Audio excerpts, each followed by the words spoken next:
ആദരവുകൾ നിറഞ്ഞ പണ്ഡിതന്മാരെ, പ്രിയപ്പെട്ട വിദ്യാർത്ഥി സുഹൃത്തുക്കളെ, അള്ളാഹുവിൻ്റെ വലിയ അനുഗ്രഹം കൊണ്ട് കോഴിക്കോട് ജില്ലാ സാഹിത്യോത്സവിൻ്റെ വളരെ ഹൃദ്യമായ ഈ വേദിയിൽ ആദരണീയരിൽ ആദരണീയരായ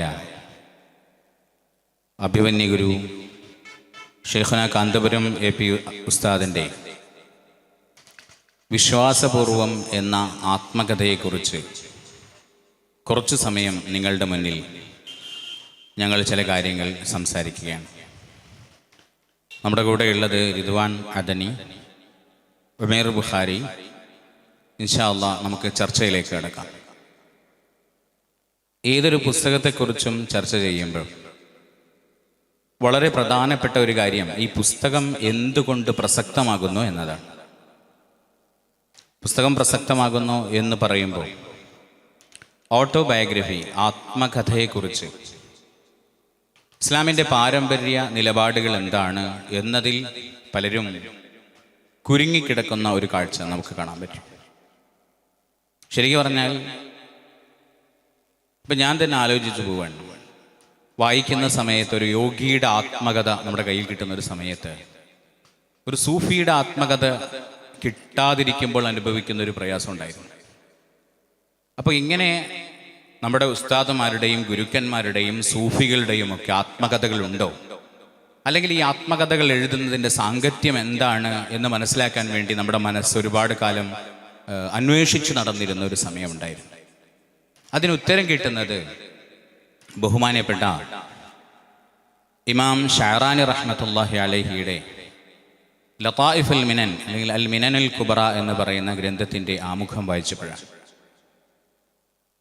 ഈ ഗ്രന്ഥത്തിലേക്ക് നമ്മൾ എത്തുന്നതിന് മുന്നേ തന്നെ നേരത്തെ ഉണ്ടായിരുന്ന ഒരു കാര്യം, പലപ്പോഴും നമ്മുടെ ഗുരുവര്യന്മാർ തന്നെ അവരുടെ ആത്മകഥകൾ എഴുതി അറിയിച്ചിട്ടില്ലെങ്കിലും നമ്മളോട് സ്വന്തമായിട്ടോ അല്ലെങ്കിൽ നമ്മളടങ്ങുന്ന ഒരു ഗ്രൂപ്പിനോടോ പലപ്പോഴും പങ്കുവെക്കാറുണ്ടായിരുന്നു. അപ്പം അതിൻ്റെ ഒരു സാങ്കത്യത്തിൽ തന്നെ ഇതിന് എന്തെങ്കിലും മാനങ്ങൾ ഉണ്ടാകുമെന്നൊരു പ്രതീക്ഷ പലപ്പോഴും നമുക്കുണ്ട്. ആ ഒരു പ്രതീക്ഷയിലാണ് ലതായിഫുൽ മിനനിൻ്റെ ആമുഖത്തിൽ ഈ സംഭവം കാണുന്നത്. ഇമാം ഷഅറാനി റഹ്മത്തുള്ളാഹി അലൈഹി അദ്ദേഹത്തിൻ്റെ ബഹുമാനപ്പെട്ടവരുടെ ഈ ആത്മകഥ തുടങ്ങുന്നിടത്ത് തന്നെ ഈ ഒരു കാര്യത്തെ അഭിസംബോധന ചെയ്യുന്നുണ്ട്. ബഹുമാനപ്പെട്ടവർ പറഞ്ഞു, ഞാനൊരു ആത്മകഥ എഴുതുക എന്ന് പറഞ്ഞാൽ അതിൻ്റെ സാങ്കത്യം എന്താണ്? ഞാൻ ചെയ്തു വച്ചിരിക്കുന്ന അമലുകളെ, എൻ്റെ ജീവിതത്തെ ലോകത്തിന് മുന്നിൽ തുറന്ന പുസ്തകമാക്കുമ്പോൾ എൻ്റെ തന്നെ ആത്മാർത്ഥതയെക്കുറിച്ച് ഞാൻ അനുഭവിക്കുന്ന ഒരുപാട് ചോദ്യങ്ങൾ, എന്നെ തന്നെ ചോദ്യം തിരിഞ്ഞുകുത്തുന്നത് ഞാൻ അനുഭവിക്കുന്നു എന്ന് ബഹുമാനപ്പെട്ടവർ പറയുന്നു. അപ്പോൾ ഈ ആത്മാർത്ഥതകളെല്ലാം ഒലിച്ചു പോകുമോ ചോർന്നു പോകുമോ എന്ന ഒരു മനോവേദനയിലെ മനസംഘർഷത്തിന് മുന്നിൽ പിന്നെ എങ്ങനെയാണ് ലതായിഫുൽ മിനൻ പോലെയുള്ള ഒരു ഗ്രന്ഥം പിറവിയെടുക്കുന്നത് എന്ന് വളരെ മനോഹരമായിട്ട് അതിൻ്റെ ആമുഖത്തിൽ ബഹുമാനപ്പെട്ടവർ പറയും. അവരവിടെ പറയുന്നൊരു കാര്യം, ആ കാര്യം വച്ചാൽ നമുക്ക് കൃത്യമായിട്ട് വിശ്വാസപൂർവ്വം എങ്ങനെയാണ് AP ഉസ്താദിൻ്റെ മനസ്സിൽ ഉരുവം കൊള്ളുന്നത് എന്ന് നമുക്ക് മനസ്സിലാക്കാൻ സാധിക്കും. ലതായിഫുൽ മിനനിൽ ഇമാം ഷഅറാനി റഹ്മത്തുള്ളാഹി അലൈഹി പറഞ്ഞു, ഞാൻ ഇന്നത്തെ കാലത്ത് എൻ്റെ കുട്ടികളെ തർബിയത്ത് ചെയ്യുമ്പോൾ, കുട്ടികൾക്ക് ദർസിൽ ഒരുപാട് കാര്യങ്ങൾ, ആത്മീയ പാഠങ്ങൾ ചൊല്ലിക്കൊടുക്കുമ്പോൾ പലപ്പോഴും കുട്ടികൾ ഇങ്ങോട്ട് ചോദിക്കുന്ന ഒരു ചോദ്യമാണ്, ഗുരു, ഇന്ന് ഇത്തരം കാര്യങ്ങളൊക്കെ നടക്കുമോ? ഇതുപോലെ ജീവിക്കുന്ന ആരെങ്കിലും ഉണ്ടാകുമോ? അപ്പം ആത്മീയതയുടെ വലിയ വലിയ പാഠങ്ങൾ പകർന്നു കൊടുക്കുമ്പോൾ ഒരുപാട് വർഷങ്ങൾക്ക് മുൻപ്, 800 വർഷങ്ങൾക്ക് മുന്നേ അന്നത്തെ വിദ്യാർത്ഥികൾ ഉസ്താദിനോട് ചോദിക്കുന്ന ഒരു ചോദ്യം ഇതാണെങ്കിൽ, ഒരു പക്ഷേ നമ്മളൊക്കെ ചോദിച്ചതും അഭിമുഖീകരിച്ചതുമായ ഒരു പ്രധാനപ്പെട്ട ചോദ്യം എന്തുകൊണ്ടും ഇന്ന് ഇത് തന്നെയാണ്. അതിന് ഇമാം ഷഅറാനി റഹ്മത്തുള്ളാഹി അലൈഹി പറയുന്നു, ഈ ചോദ്യങ്ങൾ കേട്ടപ്പോഴാണ് ഞാൻ ജീവിക്കുന്നത് ഈ തസവുഫിൻ്റെ ആത്മീയ പാഠങ്ങളെല്ലാം ഉൾക്കൊണ്ടുകൊണ്ടാണ് ജീവിക്കുന്നത് എന്ന് എൻ്റെ വിദ്യാർത്ഥികളോട് തന്നെ പറഞ്ഞു കൊടുക്കേണ്ടതിൻ്റെ ആവശ്യകത എനിക്ക് ബോധ്യപ്പെടുന്നത് എന്ന് ഇമാം ഷഅറാനി റഹ്മത്തുള്ളാഹി അലൈഹി പറയുന്നു. അപ്പോൾ ശരിക്കും പറഞ്ഞാൽ ഒരു പ്രബോധകൻ അല്ലെങ്കിൽ ഒരു ഗുരു, ഒരു ഉസ്താദ്, അദ്ദേഹം ജീവിക്കുകയും ആ പറയുന്ന പാഠങ്ങൾക്കനുസരിച്ച് ജീവിക്കാൻ സാധിക്കുകയും ചെയ്താൽ, എന്നിട്ട് ഇത് കൈമാറിയതിന് ശേഷം അത് തൻ്റെ സംബോധിതരായ ആളുകളിൽ പ്രവർത്തിച്ച് കാണാതിരിക്കുമ്പോഴുണ്ടാകുന്ന വേദനയിൽ നിന്നാണ് ആത്മകഥകൾ ഉരുവം കൊള്ളുന്നത് എന്ന് ഇമാം ഷഅറാനി റഹ്മത്തുള്ളാഹി അലൈഹി പറഞ്ഞതിൽ നിന്നും നമുക്ക് മനസ്സിലാക്കാം. അപ്പോൾ ശരിക്കും പറഞ്ഞാൽ എന്നിട്ട് ഇമാം ഷഹറാനി തങ്ങൾ തന്നെ അവിടെ കുറേ കാര്യങ്ങൾ പറയുന്നുണ്ട്. ഒരു കാര്യം കൂടെ പറഞ്ഞ് ഞാൻ അവസാനിപ്പിക്കാം. അവർ പറയുന്നുണ്ട്, അപ്പം ഈ ആത്മകഥ ഈ രൂപത്തിൽ ആർക്കൊക്കെ ചെയ്യാം, എങ്ങനെയൊക്കെ ചെയ്യാം, എന്താണ് അതിൻ്റെ മാനദണ്ഡം എന്ന് പറഞ്ഞിട്ട് പറയുന്നുണ്ട്. അപ്പം നമ്മൾ ചെയ്തിട്ടുള്ള ഒരു കാര്യം, ആത്മകഥാംശമുള്ള ഒരു കാര്യം കൈമാറ്റം ചെയ്യുമ്പോൾ ആരോടൊക്കെ ചെയ്യാം, ആർക്കൊക്കെ ഇത് പറഞ്ഞു കൊടുക്കാം. അപ്പോൾ അവർ പറയുന്നുണ്ട്, നമ്മുടെ ശിഷ്യന്മാർക്കും അതുപോലെ തന്നെ കുട്ടികൾക്കും കൈമാറാം. കാരണം നമ്മുടെ ശിഷ്യന്മാർ നമ്മളെ കണ്ടു വളരുന്നവരാണ്. അപ്പോൾ പഠിപ്പിച്ചു കൊടുക്കുന്നതിൻ്റെ സാങ്കത്യം അതൊരു കേവലം സിദ്ധാന്തമായി പോവാതിരിക്കാൻ വേണ്ടി അത് നിങ്ങളുടെ മുന്നിലിരിക്കുന്ന എനിക്ക് പോലും ചെയ്തു വെക്കാൻ കഴിഞ്ഞിട്ടുണ്ടെന്ന് പറയുമ്പോൾ കുട്ടികൾക്ക് കിട്ടുന്ന ഒരു വല്ലാത്തൊരു ഒരു അംഗീകാരവും അതോടൊപ്പം അവർക്ക് കിട്ടുന്ന ഒരു കോൺഫിഡൻസും വലുതാണ് എന്ന് ഇമാം അവറുകൾ പറയുന്നുണ്ട്. അതുപോലെ തന്നെ കുട്ടികൾക്കിത് ചെയ്യാൻ കഴിയും, അല്ലെങ്കിൽ തൻ്റെ ശിഷ്യന്മാർക്ക് ഇത് ചെയ്യാൻ പറ്റും എന്നൊരു ബോധത്തിലേക്ക് അവർ വളരുന്നു. അതുപോലെ തന്നെയാണ് ശിഷ്യന്മാരോടും പറയാം, സ്വന്തം മക്കളോടും പറയാമെന്ന് പറയുന്നുണ്ട്. അപ്പോൾ ആദരണീയരായ ഉസ്താദിനെ സംബന്ധിച്ചിടത്തോളം അവിടുത്തെ ശിഷ്യ സമ്പത്ത് എന്ന് പറയുന്നത് ഒരു ലോക ഗുരുവിനെ സംബന്ധിച്ചിടത്തോളം ഈ ലോകം തന്നെയാണ്. അപ്പോൾ അതിന് മാത്രം വളർന്നു എന്നത് നമുക്ക് ഈ ജീവിതം വായിക്കുമ്പോൾ നമുക്ക് മനസ്സിലാവും. ആ അർത്ഥത്തിലാണ് ഉസ്താദ് അവരുടേത് മാത്രമല്ല ഒരുപാട് ഇമാമുകളുടെ അവരുടെ സബത്തുകൾ നമുക്ക് വായിക്കാൻ കിട്ടും. ഒരുപാട് ഇമാമുകൾ അവരുടെ തന്നെ ആത്മകഥകൾ രേഖപ്പെടുത്തിയതും കാണാം. അപ്പോൾ ഈ ഒരു ഉദ്ദേശത്തിലും നിയ്യത്തിലുമാണിതെന്ന് നമുക്ക് ഇമാം ഷഹറാനി റഹ്മത്തുള്ളാഹി അലൈഹി പറഞ്ഞെടുത്തമെന്ന് മനസ്സിലാക്കാൻ സാധിക്കും. ഇൻഷാ അല്ലാഹ് ഉസ്താദ്മാർ ഇടപെടും.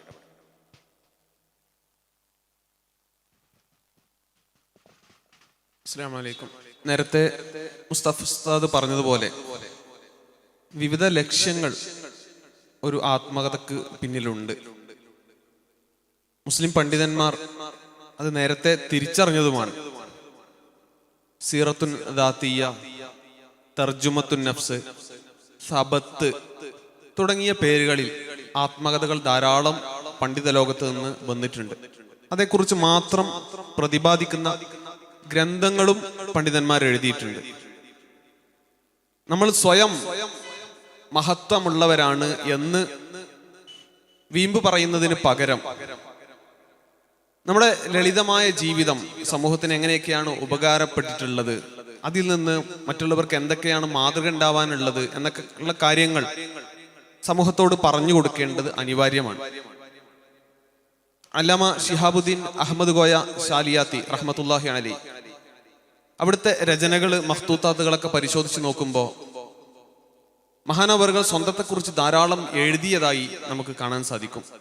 അവിടുത്തെ സബത്തുകൾ, ഇജാസത്തുകളൊക്കെ വളരെ കൃത്യമായി രേഖപ്പെടുത്തപ്പെട്ടിട്ടുണ്ട്. മാത്രമല്ല, ഏതെങ്കിലുമൊക്കെ ഒരു പ്രോഗ്രാമിൽ പങ്കെടുത്താൽ പോലും അതിൻ്റെയൊക്കെ ഡോക്യുമെന്റ് സൂക്ഷിച്ചിരുന്നവരായിരുന്നു മഹാനായ ശാലിയാത്തി അവറുകൾ. ഇന്ന് മക്തബത്തുൽ അസ്ഹരിയയിൽ പോയാൽ അത് നമുക്ക് കാണാൻ പറ്റും. ഉസ്താദ് സവിശേഷമായി പറയുന്ന ഒരു ഇടം കൂടിയാണ് വിശ്വാസപൂർവത്തിൽ മക്തബത്തുൽ അസ്ഹരിയ എന്ന് പറയുന്നത്. ഗ്രന്ഥരചനകൾക്ക് വേണ്ടി, അതുപോലെ ഗ്രന്ഥപാരായണത്തിന് വേണ്ടി, ആദർശ ചർച്ചകൾക്ക് വേണ്ടിയൊക്കെ എ പി ഉസ്താദ് ഒരുപാട് ആശ്രയിച്ച ഇടം കൂടിയാണ് അല്ലാമ ശിഹാബുദ്ദീൻ അഹമ്മദ് കോയ ശാലിയാത്തി തങ്ങളുടെ മക്തബത്തുൽ അസ്ഹരിയ എന്ന് പറയുന്നത്. ഇങ്ങനെ ആത്മത്തെ പ്രകാശിപ്പിക്കുന്ന ബയോഗ്രഫി എന്നുള്ള നിലക്ക് ഒരുപാട് ഭാഗങ്ങൾ ശാലിയാത്തി തങ്ങളുടെ രചനകളിൽ കാണാൻ പറ്റും. അസ്മാ ഉൽ മുഅല്ലിഫീന ഫി ദിയാരി മലൈബാർ എന്ന് പറയുന്ന ശാലിയാത്തി തങ്ങളുടെ ഒരു ഗ്രന്ഥമുണ്ട്. ആ ഗ്രന്ഥത്തിൽ പലപ്പോഴും ആത്മപരമായ കാര്യങ്ങൾ ശാലിയാത്തി തങ്ങൾ അവതരിപ്പിക്കുന്നുണ്ട് എന്നുള്ളതാണ് വസ്തുത. ഗ്രന്ഥകർത്താക്കന്മാരെ കുറിച്ച് പറയുമ്പോൾ, രചയിതാക്കളെ കുറിച്ച് പറയുമ്പോൾ അവരുമായുള്ള ബന്ധത്തെക്കുറിച്ചും അവരിൽ നിന്ന് സ്വാംശീകരിച്ച ഗുണങ്ങളെക്കുറിച്ചും ഒക്കെ ശാലിയാത്തി തങ്ങൾ പറയുന്നുണ്ട്. അപ്പൊ ഇങ്ങനെ സബത്തുകൾ മഖ്തൂത്തായി എന്ന് നിലനിൽക്കുന്നു, ചിലത് പ്രിന്റഡ് ആയി നിലനിൽക്കുന്നു. ഇങ്ങനെ ധാരാളം പണ്ഡിതന്മാരുടെ രചനകൾ പണ്ഡിത ലോകത്ത് ഇന്ന് നമുക്ക് കാണാൻ സാധിക്കുന്നുണ്ട്. അതിന്റെ ഒരു നമുക്ക് ലേറ്റസ്റ്റ് വേർഷനാണ് ബഹുമാനപ്പെട്ട സുൽത്താനുൽ ഉലമ എ പി ഉസ്താദിന്റെ വിശ്വാസപൂർവം എന്ന ആത്മകഥ. വളരെ മനോഹരമായ ഒരു സാഹിത്യ രചന കൂടിയാണ് വിശ്വാസപൂർവം എന്ന് പറയുന്നത്. അതിന്റെ ഒരു ആഖ്യാന ഭംഗി എന്നൊക്കെ പറയുന്നത്, അതിന്റെ ഒരു വായനാ സുഖം എന്നൊക്കെ പറയുന്നത് അത്രയും ഹൃദ്യമാണ്. ആരെയും ആകർഷിപ്പിക്കുന്ന രൂപത്തിൽ, ആരെയും വായിപ്പിക്കുന്ന രൂപത്തിലുള്ള ഒരു രചന ആഖ്യാന ശൈലിയാണ് വിശ്വാസപൂർവത്തിനുള്ളത്. അതുകൊണ്ടാണ് ഇത്രമേൽ ഹൃദ്യമായ രൂപത്തിൽ, ജനശ്രദ്ധ ആകർഷിക്കുന്ന രൂപത്തിൽ ഇപ്പോൾ തന്നെ വിശ്വാസപൂർവം എത്തി നിൽക്കുന്നത് എന്ന് നാം മനസ്സിലാക്കേണ്ടതുണ്ട്.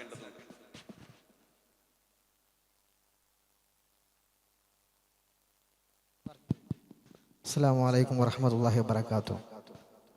ഉസ്താദുമാരോട് പറഞ്ഞതിൻ്റെ ആഡ് ചെയ്യാനില്ല. അതിൻ്റെ ആത്മകഥ എന്തുകൊണ്ട് എഴുതപ്പെടണം എന്നതിൻ്റെ മതകീയ വശങ്ങളും അതിൻ്റെ പ്രസക്തിയും നമുക്ക് ബോധ്യപ്പെട്ടു. ഇനി എന്തുകൊണ്ട് ശൈഖുനാ കാന്തപുരം ഉസ്താദ് ആത്മകഥ ചെയ്യണം എന്നാണ്. അതാ പ്രത്യേകിച്ച് ആത്മകഥ മലയാളത്തിൽ നമുക്ക് എല്ലാ 10 വയസ്സുള്ള കുട്ടികൾ മുതൽ നമ്മളിതിൻ്റെ ആമുഖ പഠനത്തിൽ തന്നെ പറഞ്ഞതുപോലെ ഒരു 100 വയസ്സുള്ള ആളുകൾ വരെ ആത്മകഥ എഴുതുമ്പോൾ എന്തുകൊണ്ട് കാന്തപുരം ഉസ്താദ് ആത്മകഥ ചെയ്യണം എന്നുള്ളതാണ് രണ്ടാമത്തെ ചോദ്യം. കാന്തപുരം ഉസ്താദ് ആത്മകഥ എഴുതുന്നതിനെ കുറിച്ച് ഇപ്പം ഇതിൽ ആമുഖ പഠനത്തിൽ പറയുന്നൊരു ഭാഗമുണ്ട്. ചരിത്രത്തെ ഉസ്താദിനെ കുറിച്ച് കേരളത്തിൽ നിലവിൽ ജീവിച്ചിരിക്കുന്ന ഇസ്ലാമിക പണ്ഡിതരിൽ ലോകത്തെ ഏറ്റവും കൂടുതൽ യാഥാസ്ഥികത്വത്തിൻ്റെ അല്ലെങ്കിൽ വിമർശനങ്ങൾ ഏറ്റുവാങ്ങിയ ഒരു വ്യക്തിത്വം ശൈഖുനാ കാന്തപുരം ഉസ്താദാണ്. വ്യത്യസ്ത ആളുകൾ ഉസ്താദിനെ പ്രതി പറഞ്ഞ കാര്യങ്ങളാണ് നമ്മൾ ഇതുവരെ കേട്ടത്. തീർച്ചയായിട്ടും ഇതിൻ്റെ യഥാർത്ഥ വശം എന്താണ് എന്ന് ഉസ്താദിൽ നിന്ന് കേൾക്കാൻ കേരളീയരായ ജനങ്ങൾക്ക് ആഗ്രഹമുണ്ടാവും. ഇതിൻ്റെ ആമുഖത്തിൽ ഒരു വ്യക്തിയെ ഉദ്ധരിച്ചുകൊണ്ട് ലോറൻസ്ബർഗ് എന്ന് പറയുന്ന ഒരു വ്യക്തിയെ ഉദ്ധരിച്ചുകൊണ്ട് ഇദ്ദേഹം പറയുന്നുണ്ട്, നമ്മൾ കേട്ട കഥകളെ നമ്മൾ കാലത്തെ മാറ്റാൻ ഉദ്ദേശിക്കുന്നുണ്ടെങ്കിൽ നമ്മൾ ആ കേട്ട കഥകളെ മാറ്റി പറയുക എന്നുള്ളതാണ്. ശൈഖുനാ സുൽത്താനുൽ ഉലമയെ കുറിച്ച് വ്യത്യസ്ത തലങ്ങളിൽ നിന്ന് നമ്മൾ കേട്ട കഥകളെ ഉസ്താദ് തന്നെ വിവരിക്കുകയാണ്. ഞാൻ എന്തുകൊണ്ട് ആ സന്ദർഭത്തിൽ ആ സാഹചര്യത്തിൽ അല്ലെങ്കിൽ അവിടെ നമ്മൾ എന്ത് ചെയ്തു, നമ്മൾ ആകാംക്ഷയോടെ ഉസ്താദിൽ നിന്ന് കേൾക്കാൻ ആഗ്രഹിച്ച കാര്യങ്ങളെയാണ് ഉസ്താദ് പറയുന്നത്. അതുകൊണ്ട് ഇതിൻ്റെ ഒരു നേരത്തെ ഉസ്താദുമാർ പറഞ്ഞതുപോലെ ഇത് നമുക്ക് എല്ലാവർക്കും മാതൃകാപരമായി സ്വീകരിക്കാൻ പറ്റിയ ഉസ്താദിൻ്റെ കാലഘട്ടത്തിൽ ജീവിക്കുന്ന ശിഷ്യന്മാർക്കും ആ കാലഘട്ടത്തിൽ ഉസ്താദിനോട് കൂടെ നിന്ന ശിഷ്യന്മാർക്കും ആ കാലഘട്ടത്തിൽ ജീവിച്ച എല്ലാവർക്കും മാതൃകാപരമായി ജീവിക്കാൻ പറ്റിയ തൻ്റെ കാലത്തെ ഉസ്താദിൻ്റെ വിവരണമാണ് ശൈഖുനാ സുൽത്താനുൽ ഉലമയുടെ വിശ്വാസപൂർവം എന്ന ആത്മകഥ എന്നാണ് തോന്നിയത്. അതിന് ഉസ്താദ് പറഞ്ഞെത്തിയത് വിശ്വാസപൂർവം രചിക്കപ്പെടുന്നതിൻ്റെ സാങ്കത്യത്തിൻ്റെ മറ്റൊരു ഭാഗമാണ്. അതായത് ഉസ്താദിൻ്റെ ജീവിതത്തിൻ്റെ പല ഭാഗങ്ങളും പലപ്പോഴായിട്ട് വിവാദങ്ങളിലും അതുപോലെ തന്നെ പലപ്പോഴും വിമർശനങ്ങളും നേരിട്ട സമയത്ത് അതിൻ്റെ ഉത്തരങ്ങൾ കൃത്യമായി രേഖപ്പെടുത്തപ്പെടുക എന്നുള്ളത് വളരെ പ്രധാനപ്പെട്ട ഒരു കാര്യമാണ്. വളരെ നല്ലൊരു ഭാഗമാണ് ഉസ്താദ് അവർക്ക് പറഞ്ഞിട്ടുള്ളത്. ഇനി നമുക്കിതിൽ ഈ ആത്മകഥയെ മൊത്തത്തിൽ നോക്കുമ്പോൾ കാണാൻ പറ്റുന്ന വളരെ മനോഹരമായ ഒരു കാര്യം എന്ന് പറയുന്നത് ഇന്നത്തെ കാലത്ത്, അതായത് നമ്മളിന്ന് ഈ AI-യുടെ കാലത്ത് അല്ലെങ്കിൽ സത്യാനന്തര കാലത്ത് ഒക്കെ എങ്ങനെ ഈ പുസ്തകം വിശ്വാസപൂർവം എന്ന് പറയുന്ന ഉസ്താദ് അവറുകളുടെ ആത്മകഥ എങ്ങനെ പ്രസക്തമാകുന്നു എന്നത് നമ്മൾ ആലോചിക്കേണ്ട വളരെ പ്രധാനപ്പെട്ട ഒരു കാര്യമാണ്. എന്ന് പറഞ്ഞാൽ ഈ വിശ്വാസിയുടെ മൈൻഡ് മെക്കാനിസം, ഒരു വിശ്വാസിയുടെ മനസ്സെങ്ങനെ പ്രവർത്തിക്കുന്നു എന്നുള്ളത് വളരെ പ്രധാനപ്പെട്ട ഒരു കാര്യമാണ്. പ്രതിസന്ധികൾ ഉണ്ടാകുമ്പോൾ അതുപോലെ തന്നെ ജീവിതത്തിലുണ്ടാകുന്ന ആനന്ദങ്ങളുടെ സമയത്ത് എങ്ങനെയാണ് അതിനെ അഭിമുഖീകരിക്കുന്നത് എന്ന് കൃത്യമായിട്ട് നമുക്ക് ഈ പുസ്തകത്തിലൂടെ മനസ്സിലാക്കാൻ കഴിയും.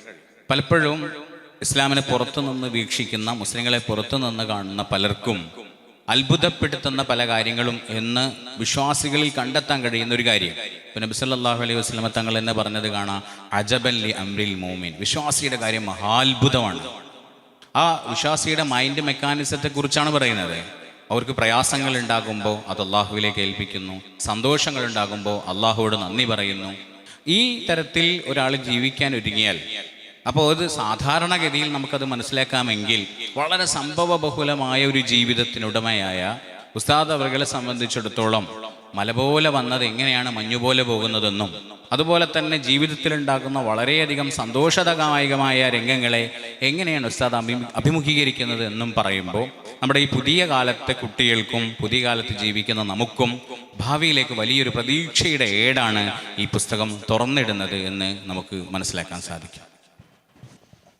ഉസ്താദിന്റെ ആത്മകഥയുടെ പേര് തന്നെ വിശ്വാസപൂർവം എന്നാണ്.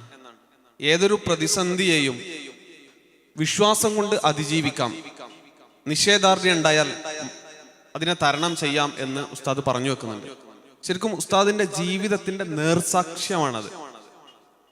ഒരു യാഥാസ്ഥികത്വം അത് സ്വയം തന്നെ ഏറ്റെടുത്ത് മുഖ്യധാരയിലേക്ക് പ്രവേശിച്ച ഒരു പണ്ഡിതനാണ് ബഹുമാനപ്പെട്ട AP ഉസ്താദ്.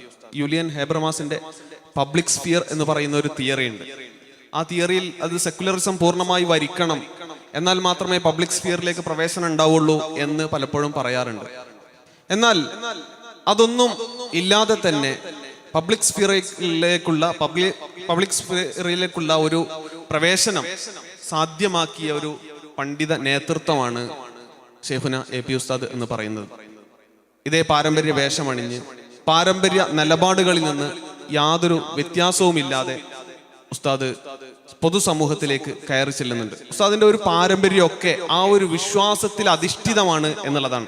ഉസ്താദിന്റെ ഉപ്പയെക്കുറിച്ച് പറയുന്നൊക്കെ രംഗം നമ്മൾ വളരെ കരളലിയിപ്പിക്കുന്ന വായനാനുഭവമാണ് വിശ്വാസപൂർവ്വം നമുക്ക് സമ്മാനിക്കുന്നത്. ഒരിക്കൽ പൂനൂരിൽ എസ്റ്റേറ്റിൽ നിന്ന് അതിന്റെ പരിസരത്തുള്ള ഒരു വീട്ടിൽ കയറിയപ്പോ ഉസ്താദിന്റെ ഉപ്പാക്ക് ഒരാൾ ഒരു വീട്ടിൽ നിന്ന് കൈതച്ചക്ക കൊണ്ടുപോയി കൊടുക്കുന്നുണ്ട്. ആ അനുഭവം ഉസ്താദ് പങ്കുവെക്കുന്നുണ്ട്. അപ്പോ ഉസ്താദിന്റെ ഉപ്പ എന്ത് ചെയ്യുന്നുണ്ട്? ആ കൈതച്ചക്ക കഴിക്കുന്നില്ല. കാരണം എന്താണ് എന്ന് ചോദിച്ചപ്പോ ആ വീട്ടുകാർ ദരിദ്രരായ ആളുകളാണ്. അവർക്ക് ഒന്നുകിൽ ആരെങ്കിലും കൊടുക്കണം, അല്ലെങ്കിൽ അത് മോഷ്ടിച്ച മുതൽ ലഭിച്ചതാവണം. അതുകൊണ്ട് തന്നെ അങ്ങനെ ഒരു ഭക്ഷണം തനിക്ക് വേണ്ട എന്നുള്ള ഒരു കാഴ്ചപ്പാടാണ് ഉസ്താദിന്റെ ഉപ്പ സ്വീകരിക്കുന്നത്. മാത്രമല്ല, ഭൂമി വിറ്റിട്ടാണ് അന്ന് ഹജ്ജിന് പോകുന്നത്. അന്നത്തെ ഹജ്ജ് യാത്ര എന്നൊക്കെ പറയുന്നത് വളരെ ത്യാഗപൂർണമാണ്.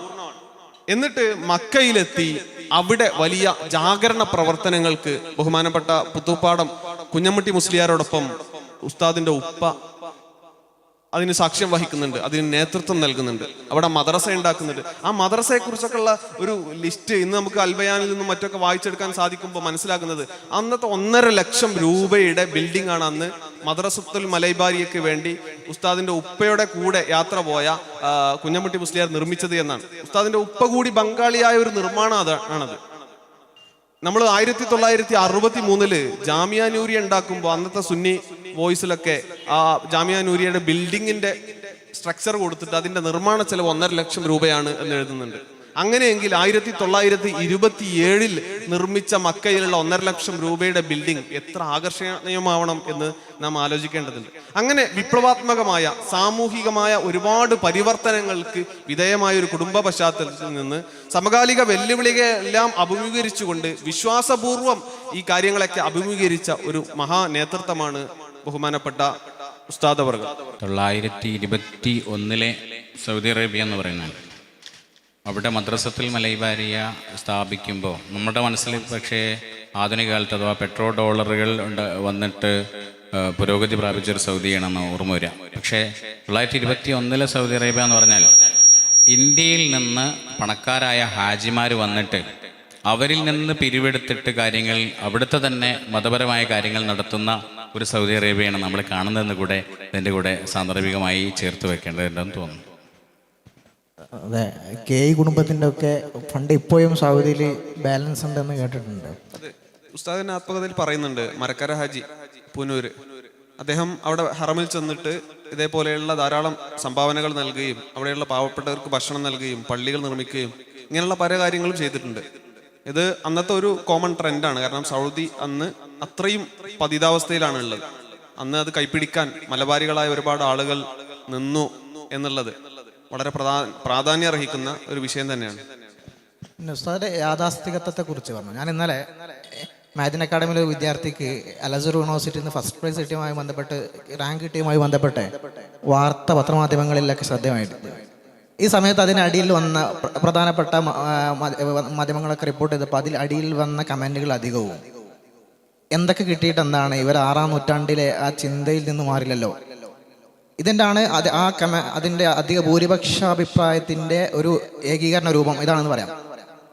പലപ്പോഴും മുസ്ലിം കമ്മ്യൂണിറ്റി നമ്മൾ അനുഭവിക്കുന്ന ഒരു ബേർഡൻ, ഒരു ബുദ്ധിമുട്ടായിട്ട് തോന്നുന്നു. നമ്മൾ എന്തുകൊണ്ട് മാറുന്നില്ല?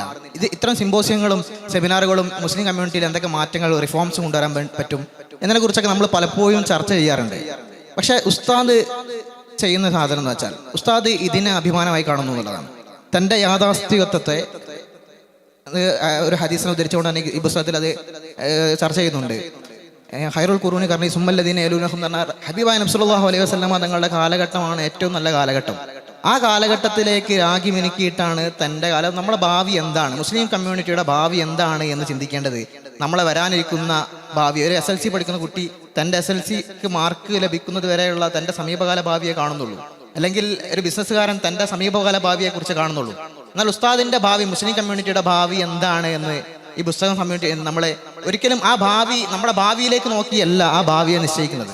തീർച്ചയായും നമ്മളെ ഭൂതത്തിലേക്ക് നോക്കിയിട്ടാണ്, ഭൂതകാലത്തിലേക്ക് നോക്കിയിട്ടാണ് ആ കാലഘട്ടത്തിലോട് നമ്മൾ എത്രമാത്രം നമ്മളെ ഭൂതത്തോട്, നമ്മളെ പഴയ കാലത്തോട് നമ്മൾ എത്രമാത്രം താതാത്മ്യപ്പെടുന്നുണ്ട് എന്നുള്ളതാണ് ഉസ്താദിന്റെ യാഥാസ്ഥികത്വത്തെ മനോഹരമാക്കുന്ന ഒരു കാര്യം. നമുക്ക് പലപ്പോഴും ഒരു അലങ്കോര, നമുക്ക് ബേർഡനായി തോന്നുന്ന ഒരു കാര്യമാണ് ഉസ്താദിന്റെ യാഥാസ്ഥികത്വം മനോഹരമാക്കുന്നത്. അതാണ് ഈ പുസ്തകത്തിന്റെ ഉള്ളടക്കം എന്ന് പോലും തോന്നുന്നു. യാഥാസ്ഥിതികത്തെ കുറിച്ച് പറയുമ്പോഴും പലപ്പോഴും പല വാക്കുകളെയും ആളുകൾ ഡീബാർ ചെയ്ത് വെക്കാറുണ്ട്. നേരത്തെ ഇവിടെ പറയുകയുണ്ടായി, സെക്യുലർ ആയെങ്കിൽ, പൂർണ്ണമായിട്ടും സെക്യുലറിസത്തിലേക്ക് യൂറോപ്യൻ സെക്യുലറിസത്തിലേക്ക് വന്നെങ്കിൽ മാത്രമേ മുഖ്യധാരയിൽ ഇടം കിട്ടുകയുള്ളൂ എന്ന് ചിന്തിക്കുന്നിടത്ത് നിന്ന് മുഖ്യധാര മാധ്യമങ്ങൾ പലപ്പോഴും ഉസ്താദിൻ്റെ മുന്നിൽ നേരത്തെ പറഞ്ഞതുപോലെ ഒരു ഭാരമായി വലിച്ചിട്ടിരുന്ന ഒരു പദം തന്നെയാണ് യാഥാസ്ഥിതികത്വം എന്ന് പറയുന്നത്.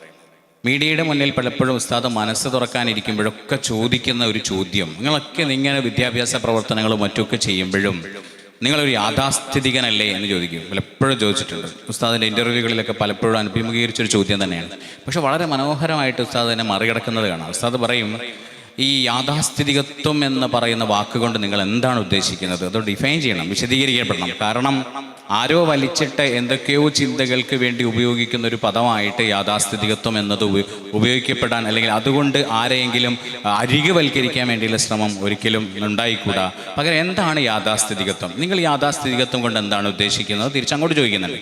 പിന്നെ ഉസ്താദ് തന്നെ വിശദീകരിക്കുന്നുണ്ട്, യാഥാസ്ഥിതികത്വം എന്ന് പറയുന്നത് കൊണ്ട് കാര്യങ്ങളൊക്കെ യഥാസ്ഥിതി തുടരുക എന്നാണ് ഉദ്ദേശിക്കുന്നതെങ്കിൽ, അതാണ് ഇവിടെ തന്നെ നേരത്തെ നൂറ്റാണ്ടുകളെ കുറിച്ചൊക്കെ പറഞ്ഞു, കാര്യങ്ങളൊക്കെ യഥാസ്ഥിതി തുടരുകയാണ് എന്നാണോ ഉദ്ദേശിക്കുന്നത് എങ്കിൽ ഞാൻ അതിൻ്റെ വക്താവാണ്. അതുകൊണ്ട് നിങ്ങൾക്ക് അങ്ങനെ ആ അർത്ഥത്തിൽ എന്നെ 1000 വട്ടം വേണമെങ്കിൽ യാഥാസ്ഥിതികൻ എന്ന് വിളിക്കാം എന്ന് ഉസ്താദ് ഊർജ്ജത്തോടു കൂടി തന്നെ മീഡിയകൾക്ക് മുന്നിൽ ഒരു പതറലുമില്ലാതെ പറയുന്നത് നമുക്ക് പലപ്പോഴായിട്ട് കാണാൻ കഴിഞ്ഞ കാര്യം. യാഥാസ്ഥികത്വത്തെ കുറിച്ച് പറയുമ്പോൾ ശ്രദ്ധിക്കേണ്ട ഒരു കാര്യം, കേരള മുസ്ലിങ്ങളിലെ പ്രതിഭകളെ കുറിച്ച് പലപ്പോഴും പല സ്മരണികൾ ഇറങ്ങിയിട്ടുണ്ട്, അതുപോലെ ജീവചരിത്രങ്ങൾ ഇറങ്ങിയിട്ടുണ്ട്. ഇങ്ങനെ പല പുസ്തകങ്ങൾ നമുക്ക് കാണാൻ പറ്റും. ഇതിലൊക്കെ സാമൂഹിക പരിഷ്കർത്താക്കൾ അല്ലെങ്കിൽ നവോത്ഥാനവാദികൾ എന്ന് അവകാശപ്പെടുന്നവരൊക്കെ നിർവഹിച്ച ഒരു കാര്യമുണ്ട്. അവരവരുടെ പൂർവ്വകാലത്തെ തള്ളിപ്പറഞ്ഞു എന്നുള്ളതാണ്. ഇപ്പൊ സ്വാതന്ത്ര്യ സമര സേനാനികളായ പരിഷ്കരണവാദി നേതാക്കൾ ഉണ്ടായിരുന്നു. അവരവരുടെ ജീവിതം അടയാളപ്പെടുത്തുന്നത് സ്വാതന്ത്ര്യ സമരവുമായിട്ട് ബന്ധപ്പെട്ടാണ്. സ്വന്തം പിതാക്കന്മാർ അവർ അറബി മലയാളത്തിൽ രചനകൾ നടത്തിയിരുന്നു, വലിയ വലിയ ദർസുകൾ നടത്തിയിരുന്നു. ആ കാര്യങ്ങളെയൊക്കെ അവർ പുച്ഛത്തോടു കൂടിയാണ് വീക്ഷിച്ചിരുന്നത്. ഇവൻ ബാക്കിയാത്തിലേക്ക് ഉപരിപഠനത്തിന് പോയപ്പോൾ പോലും അതിനെ ഒരു നിന്ദ്യതയോട് കൂടിയാണ് കണ്ടിരുന്നത്. എന്നാൽ ഉസ്താദിന്റെ ഒരു ത്യാഗ മനോഭാവം നമ്മൾ ചിന്തിക്കേണ്ടതുണ്ട്. 1960 ബാക്കിയാത്തിലേക്ക് ഉസ്താദിന് അഡ്മിഷൻ കിട്ടുന്നത് മുത്തവ്വലിലേക്കാണ്, അഥവാ ഫൈനൽ ഇയർ കോഴ്സിലേക്കാണ്. ഉസ്താദ് അന്ന് സെലക്ട് ചെയ്യുന്നത് അതിന് താഴെയുള്ള UG കോഴ്സാണ്, മുഖ്തസറാണ് ഉസ്താദ് സെലക്ട് ചെയ്യുന്നത്. അതിന് കാരണമായി ഉസ്താദ് പറയുന്നത്, എനിക്ക് അത് ഷെയ്ഖ് ഹസൻ ഹസ്രത്തിന്റെയും ഷെയ്ഖ് അബൂബക്കർ ഹസ്രത്ത് ഉത്തമപാളയം അവരുടെയൊക്കെ ബുഖാരി സബുക്കും ബൈലാവി സബുക്കും കിട്ടുമല്ലോ എന്നുള്ളതാണ്. അങ്ങനെ മുകളിൽ ക്ലാസ്സിലേക്ക് പ്രവേശനം ലഭിച്ചിട്ട് താഴെ ക്ലാസ്സിൽ ഇരുന്ന് തന്റെ സ്കില്ല് ഡെവലപ്പ് ചെയ്യാൻ വേണ്ടി ശ്രമിക്കുന്ന ഒരു ഉസ്താദിനെ നമ്മൾ കാണുന്നുണ്ട്. അതേസമയം ബാക്കിയാത്തിലേക്ക് പോയ പല ആളുകളും ഉണ്ട്, നമുക്കറിയാം, അവരുടെ പേരൊന്നും പ്രത്യേകമായി പരാമർശിക്കേണ്ടതില്ല. അവർ പലപ്പോഴും ബാക്കിയാത്തിന്റെ ആശയാദർശങ്ങളെ തിരസ്കരിച്ചുകൊണ്ടാണ് അവിടെ പഠനം നടത്തിയത്, പഠനം കഴിഞ്ഞ് പുറത്തിറങ്ങിയത്. അതുകൊണ്ടാണ് പലപ്പോഴും പാരമ്പര്യ മുസ്ലിങ്ങൾക്കിടയിൽ അവരൊരു വില്ലൻ പരിവേഷത്തിലോടുകൂടി പ്രത്യക്ഷപ്പെട്ടത് എന്ന് നമുക്ക് തിരിച്ചറിയാൻ സാധിക്കും. എന്നാൽ ഉസ്താദ് ആ ഒരു സാഹചര്യങ്ങളെയൊക്കെ അഭിമുഖീകരിച്ചത് യാഥാസ്ഥികത്വത്തോട് ചേർന്നുകൊണ്ട്, പാരമ്പര്യത്തെ നെഞ്ചോട് ചേർത്തുകൊണ്ടായിരുന്നു എന്നുള്ള വസ്തുത നമുക്കൊരിക്കലും മറക്കാൻ കഴിയില്ല. ആ ഒരു പാരമ്പര്യമാണ് നാം അവകാശപ്പെടേണ്ടതും ഇനിയുള്ള ഒരു കാലത്ത് ഒരു കരുത്തായി നമ്മൾ സ്വീകരിക്കേണ്ടതും. ഇതിലിപ്പോൾ യാഥാസ്ഥികം എന്ന പദം നമ്മൾ അതിനെ വളരെ മോശമായിട്ട് ചിത്രീകരിക്കുന്നുണ്ട്. ഉസ്താദിലെ യാഥാസ്ഥികത്വം എന്നുള്ളത് ജീവിത ചര്യ, അവിടെ മറ്റൊരു പദം ഉസ്താദ് അത് തൻ്റെ ജീവിത ശൈലി ആയതുകൊണ്ട് തന്നെ അത് അങ്ങനെ കൊണ്ടുപോവുകയാണ് ഉസ്താദ് ചെയ്തത്. ഉസ്താദിന്റെ ജീവിതത്തിലുടനീളം നമുക്ക് കാണാവുന്ന ഒരു കാര്യമാണെന്ന് തോന്നുന്നു. അതിലെ ഈ നമ്മൾ പറഞ്ഞതിൽ ഈ പലർക്കും പറ്റിയ നേരത്തെ പറഞ്ഞല്ലോ പരിഷ്കരണവാദികളെ കുറിച്ചൊക്കെ പറഞ്ഞല്ലോ, അതിൽ ഈ ചേകന്നൂർ മൗലവിയൊക്കെ പരിഷ്കരണവാദിയായിട്ട് അറിയപ്പെടുന്ന ഒരാളാണ്. അദ്ദേഹത്തിനൊക്കെ എന്ത് സംഭവിച്ചു, അതുപോലെ തന്നെ പല CN അഹമ്മദ് മൗലവി, ഇവർക്കൊക്കെ എന്താണ് സംഭവിച്ചതെന്ന് നമ്മൾ പരിശോധിക്കുമ്പോൾ ഇവരുടെ ഉള്ളിൽ മതത്തിനെയാണോ മുകളിൽ വെക്കേണ്ടത്, അതല്ല അന്ന് യൂറോപ്പ് മുന്നോട്ട് വെക്കുന്ന മോഡേണിസം, ഈ ആധുനികതാവാദത്തിനെയാണോ മുന്നോട്ട് വെക്കേണ്ടത് എന്നുള്ള ഒരു കൊളീഷൻ അവരുടെ മനസ്സിലേക്ക് സംഭവിക്കുന്നുണ്ട്. പക്ഷേ ആ ഒരു കാര്യത്തിൽ ഉസ്താദിന് കൃത്യമായ ഒരു കാഴ്ചപ്പാട് അന്നത്തെ കാലത്തുണ്ടായിരുന്നു എന്നുള്ളത് നമ്മൾ മനസ്സിലാക്കേണ്ട ഒരു കാര്യമാണ്. അപ്പോൾ നമ്മൾ ഇവരുടെയൊക്കെ ജീവിതം വായിച്ചാൽ ഇവരൊക്കെ ജീവിതത്തിൽ ഒരുപാട് ഖേദിക്കുന്നതായിട്ട് കാണാം. CN അഹമ്മദ് മൗലവിക്ക് അദ്ദേഹത്തിൻ്റെ അവസാന സമയത്ത് പറയുന്നൊരു കാര്യം, നമ്മൾ നടത്തിയിട്ടുള്ള പരിഷ്കരണ പ്രസ്ഥാനങ്ങൾക്ക് പറ്റിയിട്ടുള്ള പിഴവ് പാരമ്പര്യവാദികളുമായിട്ട് അനാവശ്യ തർക്കങ്ങളിൽ പലപ്പോഴും ഏർപ്പെട്ടു പോയി എന്നുള്ള ഒരു ഖേദ പ്രകടനം അദ്ദേഹമൊക്കെ നടത്തുന്നുണ്ട്. പക്ഷെ അതൊക്കെ നടത്തിയത് ആരാണ്? ഈ പറയുന്ന ആളുകൾ തന്നെയാണ്. അപ്പോൾ പരിഷ്കരണത്തിൻ്റെ പേരിൽ നമുക്കിവിടെ ഒന്നും നേടാൻ കഴിഞ്ഞില്ല എന്ന ഒരു എന്താ പറയുക ബോധത്തിൽ നിന്നാണ്, ആ സങ്കടത്തിൽ നിന്ന് തന്നെയാണ് അങ്ങനെയൊക്കെ പറയേണ്ടി വരുന്നത്. പക്ഷേ AP ഉസ്താദിനെ സംബന്ധിച്ചിടത്തോളം നമുക്ക് അങ്ങനെ പറയാൻ കഴിയുന്നില്ല. അതുപോലെ തന്നെ ഈ ചേകന്നൂർ മൗലവി ആദ്യമായിട്ട് രൂപീകരിച്ച പ്രസ്ഥാനം തന്നെ ഇസ്ലാം ആൻഡ് മോഡേൺ ഏജ് സൊസൈറ്റി എന്നാണ്. ആ വാക്കിൽ തന്നെ കൃത്യമായിട്ട് അതുണ്ട്. ഇസ്ലാമിൻ്റെ കൂടെ ഈ മോഡേണിസത്തെ ചേർത്ത് വെച്ചെങ്കിൽ മാത്രമേ നമുക്കിവിടെ ഇസ്ലാം പ്രചരിപ്പിക്കാൻ പോലും കഴിയുള്ളൂ എന്നുള്ള അപകർഷതാബോധം ഇവരിലൊക്കെ ഉണ്ടായിരുന്നു എന്നുള്ളതാണ് പ്രസക്തമായിട്ടുള്ള കാര്യം. ആ അപകർഷതാബോധമില്ലാതെ പാരമ്പര്യമായി ഇസ്ലാമിനെ എങ്ങനെ സ്വീകരിച്ചോ അതേപടി അത് എവിടെയും തുറന്നു പറയാൻ സാധിക്കും എന്നുള്ള ഒരു ആർജവം AP ഉസ്താദ് കാണിച്ചു എന്നുള്ളതാണ് ഉസ്താദിനെ കുറിച്ച് നമുക്ക് എപ്പോഴും പറയാനുള്ള കാര്യം. ഇപ്പം ഈ ചേകന്നൂർ മൗലവിയുടെ കാര്യത്തിൽ തന്നെ അദ്ദേഹം ആദ്യം അങ്ങനെയാണ് സംഘടനയ്ക്ക് പേരിട്ടതെങ്കിൽ പിന്നീട് അത് തിരുത്തുന്നുണ്ട്. അടുത്ത പുതിയ സംഘടനയ്ക്ക് അദ്ദേഹം പേരിടുന്നത് ഖുർആൻ ആൻഡ് ഹദീസ് സൊസൈറ്റി എന്നുള്ള പേരാണ്. അങ്ങനെ അങ്ങോട്ട് മാറുന്നത്, രണ്ടാമതായിട്ട് ഹദീസിനെ സ്ഥാപിക്കണം എന്നൊക്കെ മനസ്സിലാകുന്നത് സമൂഹത്തിൽ നിന്ന് ഉസ്താദടക്കമുള്ള പണ്ഡിതന്മാരിൽ നിന്ന് കിട്ടിയ വിമർശനത്തിൻ്റെ കാരണം കൊണ്ടാണ് തൻ്റെ സംഘടനയുടെ പേര് പോലും മാറ്റേണ്ടി വരുന്നത് എന്നൊക്കെ നമുക്ക് മനസ്സിലാക്കാൻ സാധിക്കും. അപ്പോൾ ഇവിടെ എന്തുകൊണ്ട് ഉസ്താദ് അവർക്ക് തിരിഞ്ഞു നോക്കേണ്ടി വരുന്നില്ല, മറ്റുള്ളവർക്ക് പലപ്പോഴും ഖേദിക്കേണ്ടി വരാനുള്ള കാരണം എന്ത് എന്ന് നമ്മൾ അന്വേഷിക്കുമ്പോൾ ഉസ്താദിൻ്റെ ഈ ആത്മകഥ നമുക്ക് കൃത്യമായി പറഞ്ഞു തരുന്ന ജീവിതത്തിൻ്റെ കൃത്യമായ ഒരു ചിട്ടയാണ് എന്ന് നമുക്ക് മനസ്സിലാവും. ജീവിതത്തിൻ്റെ ചിട്ട എന്ന് പറഞ്ഞാൽ പരിശുദ്ധ ഖുർആൻ നമ്മളോട് പറഞ്ഞു, വശാവിറുഹും ഫിൽ അംർ, നബി സല്ലല്ലാഹു അലൈഹി വസല്ലം തങ്ങളോട് പറഞ്ഞതാണ് കാര്യങ്ങൾ നടത്തുമ്പോൾ കൃത്യമായ കൂടിയാലോചന നടത്തിയിരിക്കണം. നമ്മൾ ഈ പറയുന്ന പരിഷ്കരണവാദികളിൽ നമ്മളിത് കാണുന്നില്ല. പകരം മരിക്കാൻ പോകുന്ന സമയത്തോ പിന്നീടോ ഒക്കെ അവർ ഖേദിച്ചു മടങ്ങേണ്ടി വരുന്ന കാഴ്ച ഇതുകൊണ്ടാണെന്ന് നമുക്ക് മനസ്സിലാക്കാം. ഉസ്താദ് അവരുടെ ജീവിതത്തിൻ്റെ തുടക്കത്തിൽ തന്നെ, ബാല്യദശയിൽ തന്നെ, ദർസിൽ പഠിക്കുന്ന സമയത്ത് തന്നെ അഭിവന്യരായ അവേലത്ത് തങ്ങളോടും അതുപോലെ തന്നെ ദർസിലെ പോക്കുരുട്ടി ഉസ്താദിനോടും അതുപോലെ പിന്നെ കുറച്ചങ്ങ് വലുതാകുമ്പോൾ ബഹുമാനപ്പെട്ട CM വലിയുല്ലാഹി റഹ്മത്തുള്ളാഹി അലൈഹി ഇവരോടൊക്കെ നടത്തുന്ന മുഷാവറയിലൂടെയാണ് ഓരോ കാര്യങ്ങളും ഓരോ കാലും ഉസ്താദ് അവർ മുന്നോട്ട് വെക്കുന്നതെന്ന് മാത്രമല്ല, ഈ പുസ്തകത്തിൻ്റെ ആമുഖത്തിൽ തോമസ് ജേക്കബ് പറഞ്ഞതുപോലെ ഉസ്താദ് എന്ന് പറയുന്ന ഞാൻ എന്ന വ്യക്തിത്വത്തെ മാറ്റിവെച്ചുകൊണ്ടാണ് ഉസ്താദ് അവരുടെ ആത്മകഥ വിശദീകരിക്കുന്നത് എന്ന വളരെ പ്രസക്തമായൊരു കാര്യം നമ്മുടെയൊക്കെ ജീവിതത്തിൻ്റെ വലിയ വെളിച്ചമായിട്ട് നമ്മുടെ മുന്നിൽ നമുക്ക് കാണാൻ പറ്റുന്ന ഒരു കാര്യമാണ്. ഞാൻ എന്ന ബോധത്തെ, ഞാൻ എന്ന അഹംബോധത്തെ മാറ്റി നിർത്തിയിട്ട് തസൗഫിൻ്റെ മനോഹരമായ പാഠങ്ങളിലൂടെ ഞാൻ സഞ്ചരിച്ചു കൊണ്ടിരിക്കുന്നത് എന്നോട് ഷെയ്ഖുന CM വലിയുല്ലാഹി ഇങ്ങനെ പറഞ്ഞതുകൊണ്ടാണ്, അവേലത്ത് തങ്ങൾ ഇങ്ങനെ ഉപദേശിച്ചത് കൊണ്ടാണ്, ബഹുമാനപ്പെട്ട സയ്യിദ് അലവി മാലിക് തങ്ങളുടെ നിർദ്ദേശപ്രകാരമാണ്, വടകര മുഹമ്മദ് തങ്ങളുടെ നിർദ്ദേശപ്രകാരമാണ്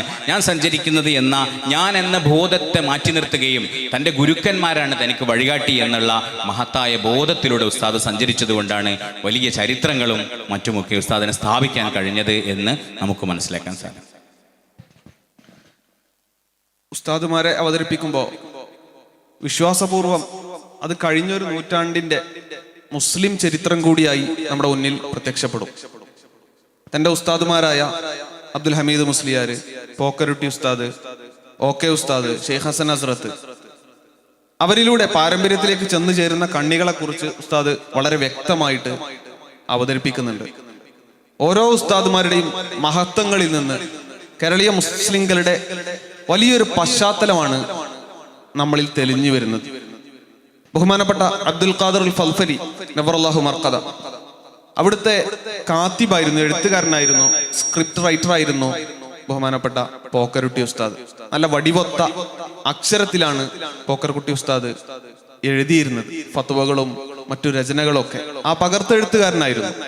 അതുപോലെ അബ്ദുൽ ഹമീദ് മുസ്ലിയാർ നല്ല മലയാളം സ്ഫുടമായി സംസാരിക്കുന്ന ആളായിരുന്നു. ഉസ്താദിന് പ്രസംഗമൊക്കെ എഴുതി കൊടുത്ത് പരിശീലിപ്പിക്കുന്നത് അബ്ദുൽ ഹമീദ് മുസ്ലിയാറാണ്.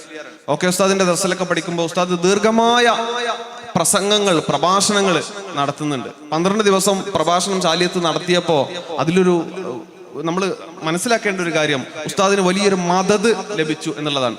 ഓരോ ദിവസവും ഒരാൾ വന്ന് ഉസ്താദിന്റെ റൂമിൽ ഉസ്താദിനെ കണ്ട് ഇന്നത്തെ പ്രസംഗത്തിൽ ഇങ്ങനെയൊക്കെ ചില പ്രശ്നങ്ങളുണ്ട്, അല്ലെങ്കിൽ അവിടെ ചില തിരുത്തലുകൾ വരുത്തേണ്ടതുണ്ട്, അതുകൊണ്ട് അത് നിങ്ങൾ നോട്ട് ചെയ്യണം എന്ന് പറഞ്ഞ് ഉസ്താദിന് ഇങ്ങനെ പറഞ്ഞു കൊടുത്ത് ഒരു തിരുത്തുന്ന ആരാണ് എന്ന് പോലും ഉസ്താദിനെ അറിയുന്നില്ല.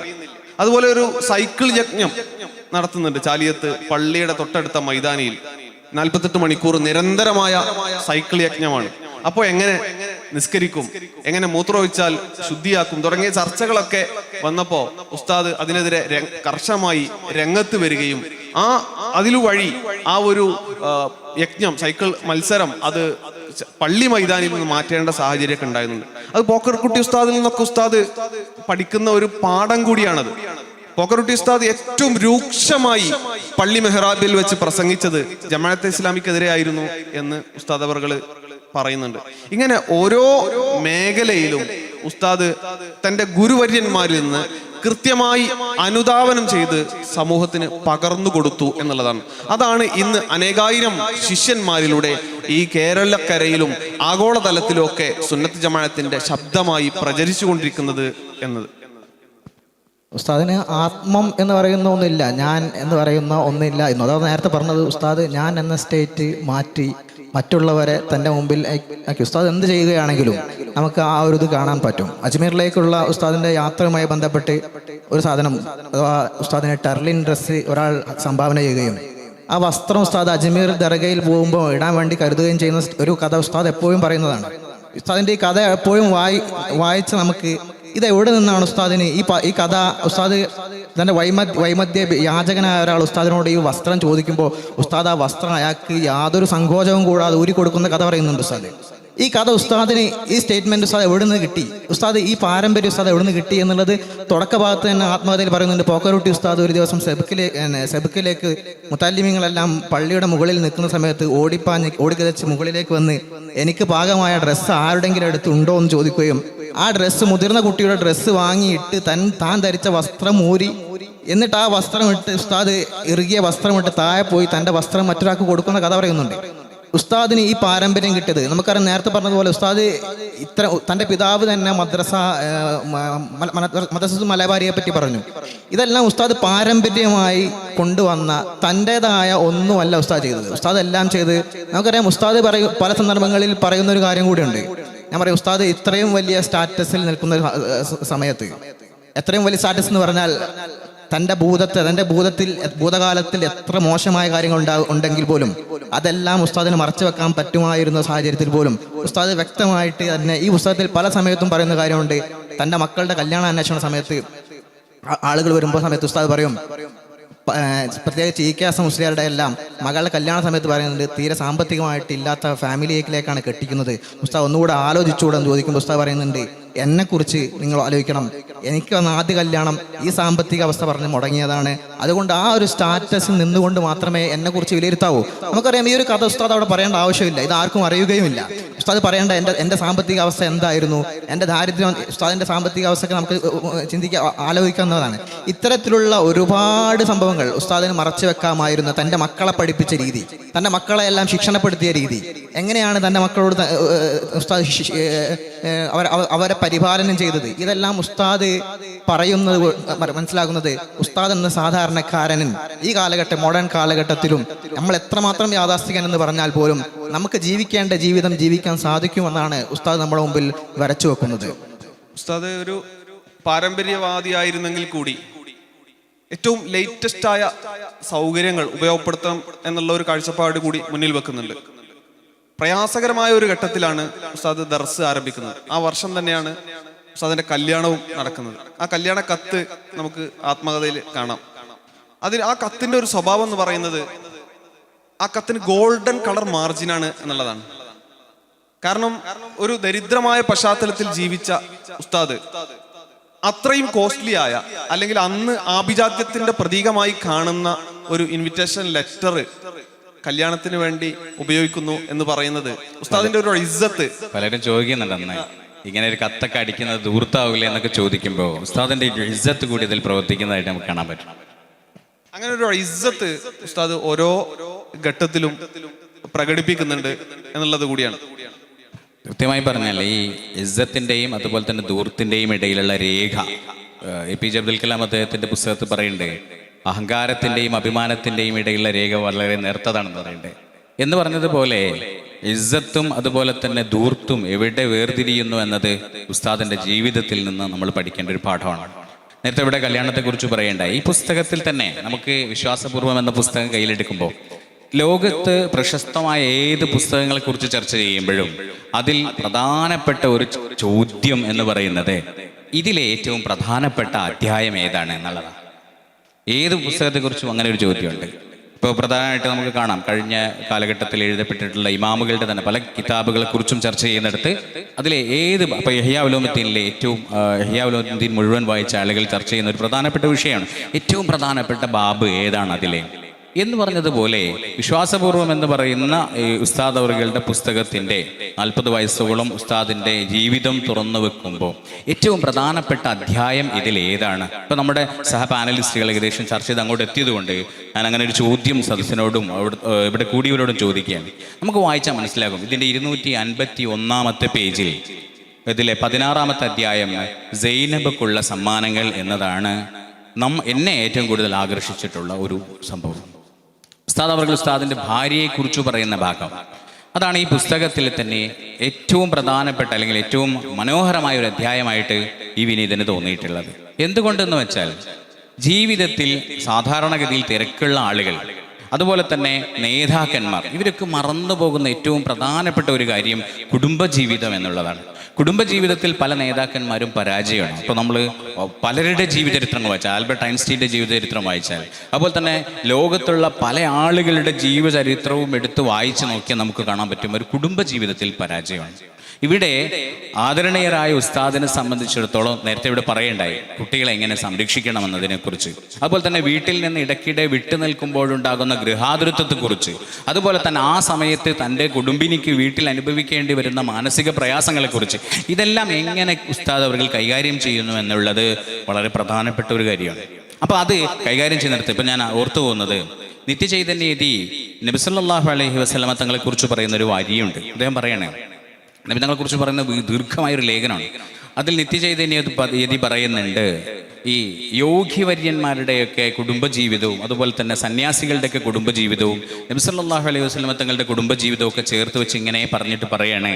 ഒരു സ്ഥലത്ത് പറയുന്നുണ്ട്, പ്രിയഭാഷിണിയായ ആയിഷ മുതൽ, അദ്ദേഹത്തിന്റെ ഭാഷയാണ്, പ്രിയഭാഷിണിയായ ആയിഷ മുതൽ എല്ലാ ഭാര്യമാരോടും ഒരുപോലെ പെരുമാറാൻ കഴിഞ്ഞ തിരുമേനിയാണ് നിത്യജീവിതത്തിൽ ഒരിക്കലും തെറ്റുപറ്റിയിട്ടില്ലാത്ത ജ്ഞാനഗുരു എന്ന് നബി സല്ലല്ലാഹു അലൈഹി വസല്ലമ തങ്ങളെ കുറിച്ച് പറഞ്ഞത് ഈ സമയത്ത് ഓർത്തു പോവുകയാണ്. അപ്പൊ നബി സല്ലല്ലാഹു അലൈഹി വസല്ലമ തങ്ങളുടെ ജീവിതം പിൻപറ്റുമ്പോൾ വ്യക്തി ജീവിതത്തിനിടയിൽ തന്നെ വലിയ നേതാവായി ജീവിക്കുമ്പോൾ തന്നെ തൻ്റെ കുടുംബത്തെ എങ്ങനെ കൈകാര്യം ചെയ്യണമെന്നത് ഉസ്താദിന്റെ ഈ സൈനബക്കുള്ള സമ്മാനങ്ങൾ എന്നതിൽ നമുക്ക് വായിക്കാൻ പറ്റുന്ന ഒരു കാര്യമാണ്. കാരണം നേരത്തെ ഇവിടെ പറയണ്ടായി, ഈ ഉസ്താദിന്റെ ഭാര്യ വരുന്നത് തന്നെ നല്ല ഒരു സാമ്പത്തിക ശേഷിയുള്ള കുടുംബത്തിൽ നിന്നാണ്.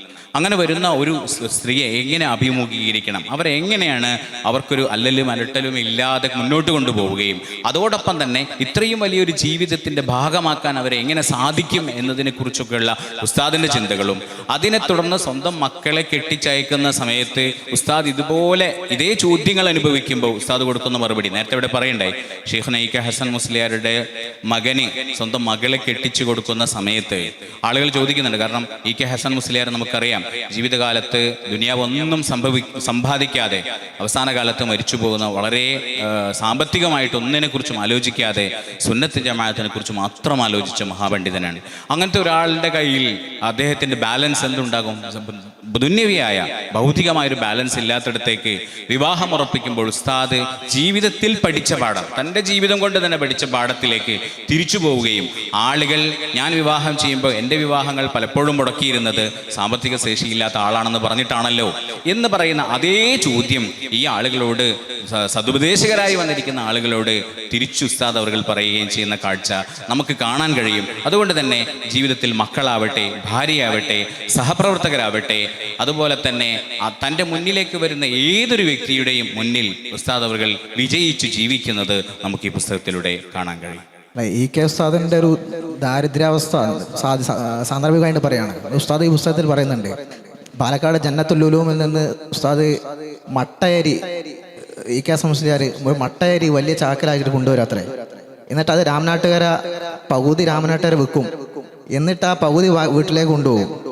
എന്നിട്ടാണ് ഉപജീവനം നടത്തിയിരുന്നത്. അഥവാ പിന്നെ അതുപോലെ തൊപ്പി നെയ്തിട്ടാണ് ഉപജീവനം നടത്തിയിരുന്നത്. രണ്ടാമതൊരു ദർസ് നിന്ന സ്ഥലത്തും ദർസ് മുടങ്ങുന്നു പറഞ്ഞപ്പോൾ തൻ്റെ വീടും പറമ്പും വിറ്റിട്ട് ഐക്കരപ്പടിയിൽ ഒരു സ്ഥാപനം തുടങ്ങാൻ സമയത്താണ് അദ്ദേഹത്തെ തിരിച്ചു വിടുന്നതെന്ന് ഉസ്താദ് സന്ദർഭമായിട്ട് പറയുകയാണ്.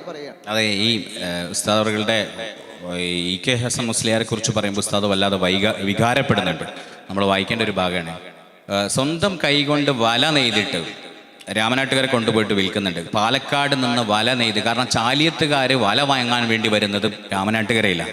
അപ്പോൾ രാമനാട്ടുകരയിൽ വല നെയ്ത് ഉസ്താദ് തന്നെ ദർസിൽ നിന്ന് ഒഴിവ് കിട്ടുന്ന സമയത്ത് സ്വന്തം കൈകൊണ്ട് വല നെയ്ത് രാമനാട്ടുകരെ കൊണ്ടുപോയി വിൽക്കുകയും ആ വിറ്റതിൻ്റെ ക്യാഷ് കൊണ്ട് ജീവിക്കുകയും ചെയ്ത ഒരു മഹാവ്യക്തിത്വമാണ് ബഹുമാനപ്പെട്ട ഇ.കെ. ഹസൻ മുസ്ലിയാർ എന്നതിൽ പറയുന്നത്. പല പല ഭാഗങ്ങളും ഇ.കെ. ഹസൻ മുസ്ലിയാരെ കുറിച്ച്, അവിടുത്തെ ആദർശ പ്രതിബദ്ധതയെക്കുറിച്ച് പറയുമ്പോൾ അത് പകർത്തിയെടുക്കുന്നിടത്ത് ഉസ്താദ് അതുപോലെ തന്നെ ആദർശത്തിൽ ഒരിക്കലും വെള്ളം ചേർക്കാത്ത ഒരു പ്രതിഭാത്വം ബഹുമാനപ്പെട്ട ഇ.കെ. ഹസൻ മുസ്ലിയാരിൽ കാണുകയും അതിനുവേണ്ടി എന്ത് ത്യാഗം ചെയ്യാൻ വേണ്ടിയിട്ടും ഇ.കെ. ഹസൻ മുസ്ലിയാർ നവ്വർ അല്ലാഹു മർഖദ തയ്യാറാകുന്നത് ആയിട്ടുള്ള ഒരുപാട് ഭാഗങ്ങൾ ഉസ്താദ് അവർ ഇതിൽ പറയുന്നതായിട്ട് നമുക്ക് കാണാൻ കഴിയും. നേരത്തെ ഉസ്താദിന്റെ ഭാര്യയെ കുറിച്ച് പറഞ്ഞു. വിശ്വാസപൂർവ്വത്തിന്റെ പ്രകാശനത്തിന് ഒരു പ്രത്യേകത കൂടിയുണ്ട്. കേരള മുസ്ലിം ചരിത്രത്തിലേറെ ചർച്ച ചെയ്യപ്പെട്ട ഒരു കൃതിയാണ് ബഷീറിന്റെ ബാല്യകാല സഖി എന്ന് പറയുന്നത്. ഈ ബാല്യകാല സഖി വിരചിതമായിട്ട് 80 വർഷം പൂർത്തിയാകുന്ന ഒരു ഘട്ടം കൂടിയാണ് 2024 എന്ന് പറയുന്നത്.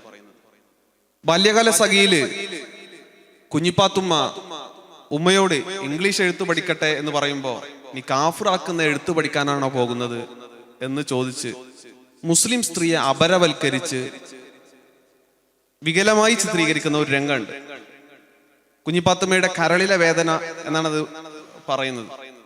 ശരിക്കും ഒരു മുസ്ലിം സ്ത്രീ അനുഭവിച്ച യഥാർത്ഥ ജീവിതമായിരുന്നോ അത് എന്ന ചോദ്യം, ആ യഥാർത്ഥ ജീവിതത്തെ കൃത്യമായി ഉസ്താദ് അവതരിപ്പിക്കുന്നുണ്ട് ആത്മകഥയിൽ.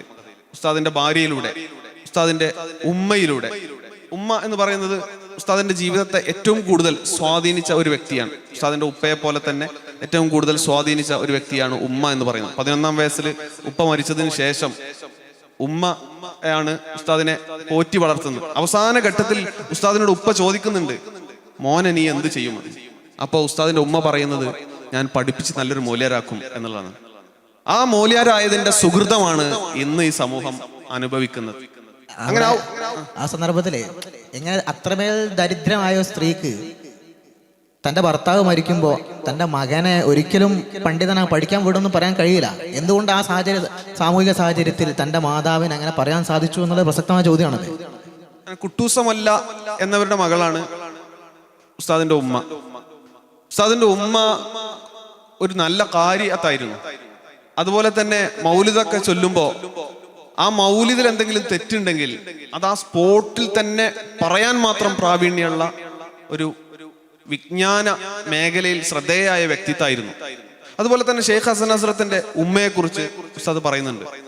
ഷെയ്ഖ് ഹസൻ ഹസ്രത്തിന് പ്രധാനമായിട്ടും ചെറുപ്പകാലത്ത് കിതാബ് ഓതി കൊടുത്തത് ഉമ്മയായിരുന്നു എന്ന് ഉസ്താദ് അനുസ്മരിക്കുന്നുണ്ട്. അങ്ങനെ ഒരു മാപ്പിള മുസ്ലിം സ്ത്രീയുടെ കൃത്യമായ ഒരു ചിത്രം അവതരിപ്പിക്കുന്ന ഒരു മെയിൻ സ്ട്രീം ലിറ്ററേച്ചർ കൂടിയാണ് വിശ്വാസപൂർവം എന്ന് നമുക്ക് പറയാൻ സാധിക്കും. അതിലേക്ക് ചേർത്ത് വെക്കേണ്ട ഒരു കാര്യം, ഷെയ്ഖ് ഫാദാനിയെ കുറിച്ച് പറയുന്നുണ്ട്. മക്കയിലെ ഷെയ്ഖ് ഫാദാനിയെ കുറിച്ച് അവരുടെ അടുത്ത് നിന്ന് ഉസ്താദ് അവർ ഒരുപാട് ഇജാസത്തുകൾ സ്വീകരിക്കുന്നുണ്ട്. അപ്പോൾ ഷെയ്ഖ് ഫാദാനിക്ക്, യാസീൻ ഫാദാനിക്ക് കിട്ടിയിട്ടുള്ള ഇജാസത്തുകളുടെ പരമ്പര പറയുന്നിടത്ത് ബഹുമാനപ്പെട്ടവർക്ക് തന്നെ കിട്ടിയിട്ടുള്ള പല ഇജാസത്തുകളും സ്വീകരിച്ചിരിക്കുന്നത് സ്ത്രീകളിൽ നിന്നാണെന്ന് പറയുന്നത്. അപ്പോൾ ശരിക്കും പറഞ്ഞാൽ നമ്മുടെ പ്രാദേശികപരമായിട്ടുള്ള അന്നത്തെ സ്ത്രീകളുടെ മതപരമായ ഇടപെടലുകളും സാമൂഹികപരമായ ഇടപെടലുകൾക്ക് പുറമെ തന്നെ ആഗോളതലത്തിൽ മുസ്ലിം സ്ത്രീയുടെ സാന്നിധ്യത്തെക്കുറിച്ചും ഹദീസുകളടക്കം റിവായത്ത് ചെയ്യുന്ന റാവിമാരെക്കുറിച്ച് പോലുള്ള സൂചനകൾ ഉസ്താദ് അവർ നമുക്ക് ഈ പുസ്തകത്തിലൂടെ കൈമാറുന്നുണ്ടെന്ന് പറയും. അതുപോലെ തന്നെ കാണേണ്ട ഒരു കാഴ്ചയാണ്, ഉസ്താദിൻ്റെ ഉമ്മയെക്കുറിച്ച് പറഞ്ഞു. ബോംബെയിലേക്ക് ഇവിടെ നിന്ന് ഹജ്ജിന് വേണ്ടിയിട്ട് പോകുന്നു. ബോംബെയിൽ നിന്നാണല്ലോ അന്ന് കപ്പലുള്ളത്. അപ്പോൾ ഇവിടെ നിന്ന് ട്രെയിൻ കയറിയിട്ട് ഉമ്മയെ കൂട്ടിയിട്ട് അന്ന് മദിരാശിയിൽ പോയിട്ട് വേണം ബോംബെയിലേക്ക് ട്രെയിൻ കയറാൻ. നമ്മുടെ ഈ കൊങ്കൺ റെയിൽവേ ഒന്നും ഇല്ല. അപ്പോൾ അങ്ങനെ അവിടെ വെച്ച് കാട്ട്പാടിയിൽ നിന്ന് വെല്ലൂരിലേക്ക് തിരിയുന്ന ഭാഗം അന്ന് രാവിലെ സമയത്താണ് ഉമ്മ അതിലൂടെ പാസ് ചെയ്യുന്നത്. ഉമ്മയും ഉസ്താദും പാസ് ചെയ്യുന്നത് സുബഹയുടെ സമയം. വാങ്ങി വിളിച്ചിട്ടില്ല.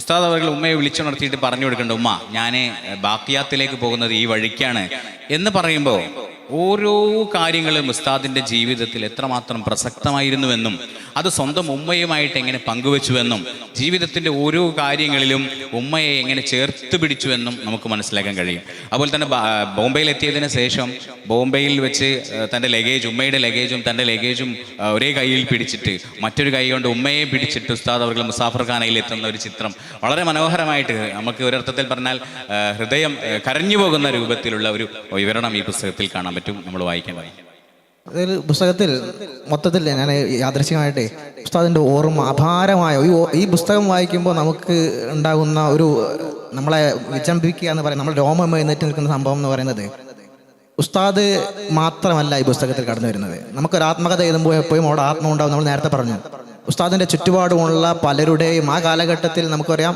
പ്രത്യേകിച്ച് നമുക്ക് പൂനൂരിനെ പറ്റിയൊക്കെ ഉസ്താദ് പറയുന്ന സമയത്ത്, പൂനൂരിലെ ബസ്സിനെ പറ്റി പറയുന്ന, പൂനൂർ നേർച്ചയെ പറ്റി പറയുന്ന സമയത്ത് ഒക്കെ ഉസ്താദിന് ആ വിശദീകരണം കേൾക്കുമ്പോൾ അത് അത്രമേൽ സാഹിത്യപരമാണ്, പക്ഷെ അത് അത്രമേൽ ഓർമ്മയോടാണ്. ഉസ്താദ് ഞാൻ നേരത്തെ സംസാരിച്ചു ദേവാല ബസ് പോലെ എന്ന് പറഞ്ഞ ഉസ്താദ് ഒരു ഉദാഹരണം പറയുന്നുണ്ട്. ഒരാൾ കൃത്യമായിട്ട് പാറ്റേണിൽ ഒരു കാര്യത്തെ ചെയ്യുന്നതിനെ ദേവാല ബസ് എന്ന് പറയുന്നുണ്ട്. ഉസ്താദ് അന്നത്തെ ബസ് ഡ്രൈവറുടെ പേര് കണ്ടൻ ബസ് എന്ന് പറഞ്ഞ കണ്ടൻ എന്ന പേരിലാണ് ബസ് ഡ്രൈവറുടെ പേര് എന്ന് പോലും ഉസ്താദ് ഇതിൽ യാദൃശ്ചികമായിട്ട് പറയുന്നുണ്ട്. ഞാൻ പറയുന്നത് ഉസ്താദിൻ്റെ ഈ ആത്മകഥയിൽ നമുക്ക് സംഭവം ആത്മകഥ എഴുതുമ്പോൾ ഞാൻ യാദൃശ്ചികമായിട്ട് ഇതിന് മുമ്പാണ് ഈ പുസ്തകം വായിക്കുന്ന ഇടയിലാണ് നമ്മൾ അരുന്ധതി റോയുടെ പിന്നെ the God of small things എന്ന് പറയുന്ന പുസ്തകം വായിക്കുന്നത്.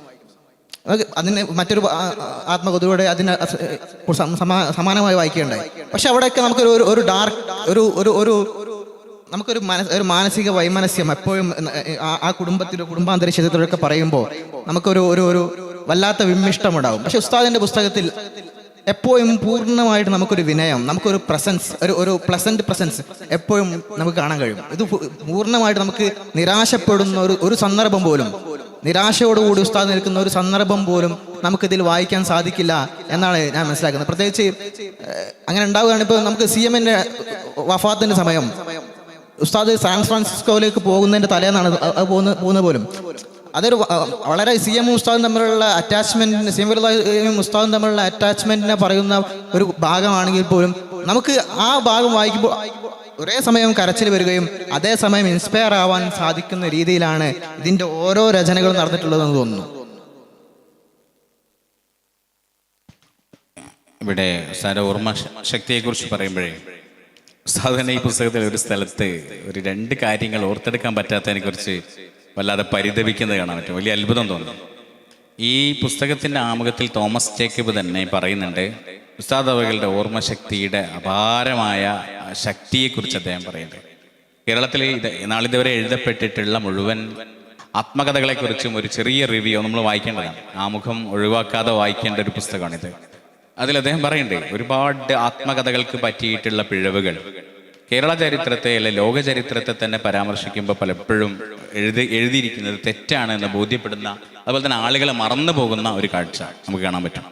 പൂനൂരങ്ങാടിയെക്കുറിച്ച് പറഞ്ഞിട്ട് പൂനൂരിലെ നേർച്ചയെക്കുറിച്ച് പറയുന്നിടത്ത് ഉസ്താദ് അവர்களுടെ വളരെ വിചിത്രമായ ഒരു വ്യക്തിയെക്കുറിച്ച് പറയുന്നുണ്ട്. പൂനൂരിലെ നേർച്ച നടക്കുമ്പോൾ ആളുകളുടെ ബഹളം കാരണമായിട്ട് നിയന്ത്രിക്കാൻ കഴിയാതെ പലപ്പോഴും നിർത്തിവെക്കേണ്ട പോലും അവസ്ഥകൾ ഉണ്ടായിട്ടുണ്ട്. അന്ന് പൂനൂരിലെ നേർച്ച നിയന്ത്രിക്കാൻ വേണ്ടി കയ്യിലൊരു വടിയുമായിട്ട് ഇഗാസ് എന്ന് പറയുന്ന ഒരു വ്യക്തി അവിടെ എപ്പോഴും ഒരു സാന്നിധ്യം ഉണ്ടാവുമായിരുന്നു.